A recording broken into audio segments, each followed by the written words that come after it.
भाई देखने वाले सुनने वाले सब को मेरी तरफ से अस्सलाम वालेकुम। सलाम। हम सऊदी अरब के शहर दमाम शिरकाज मिल से सब आदमी इधर दलील हो रहे हैं शिरकाज मिल में, जो कि 5-6 महीने से किसी को सैलरी नहीं दे रही। लोगों के अकामे खलास हैं, कोई बीमार हो जाए तो मर जाए, कोई उसका मसूल नहीं बन रहा।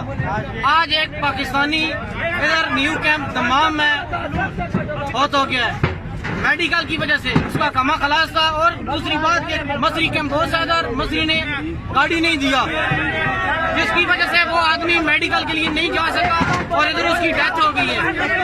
और अभी हमारी रिक्वेस्ट है पाकिस्तान हुकूमत से कि हमारा ये मसला हल करें। इधर 15 से 20,000 आदमी पाकिस्तानी इधर दलील हो रहे हैं। इसके अलावा इंडियन और नेपाली भी इसी तरह है। 15 से 20,000 पाकिस्तानी है। जो लोग पाकिस्तान में बैठ के कहते हैं कि 600-700 पाकिस्तानी है, 600-700 नहीं है, 15 से 20,000 पाकिस्तानी है। इससे पहले स्ट्राइक हुआ तब भी शुरता ने हम पर फायरिंग किया और अभी भी शुरता हमारे ऊपर एक्शन लेने के लिए रेडी है, लेकिन अभी वो रुका हुआ कफील का इंतजार कर रहे हैं। कफील आएगा उसके बाद वो हमारे ऊपर एक्शन लेगा। पाकिस्तानी है, हमारा भाई है, सब हमारे भाई है, परदेसी है। परदेश में बैठ के हम हुकूमत को टैक्स देते हैं। इसका मतलब यह नहीं कि हम इधर मरते रहे, जो कुछ भी हो हमें हुकूमत ना पूछे।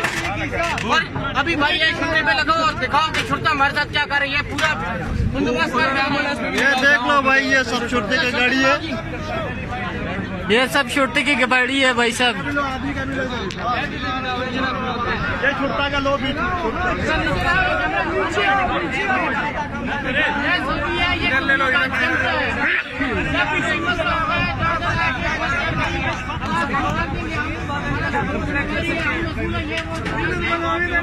करा देते हैं, ठीक है। ये सऊदी 2-3 इधर आ जाते हैं, हर दफा ऐसा होता है। जब स्ट्राइक होती है तब भी ऐसा करते हैं, आज भी ऐसा ही कर रहे हैं। लेकिन हमारा पाकिस्तान एम्बेसी से इल्तमास करते हैं कि हमारी जो है ये रिक्वेस्ट सुनी जाए, हमारा ये मसला हल किया जाए। इधर लगाओ छुट्टी, ये छुट्टी की गाड़ी है, लगाओ इसको, लगाओ भाई, सब आदमी पे वीडियो बनाओ, सब आदमी पे लगाओ। उधर हो गया, आदमी हो गया।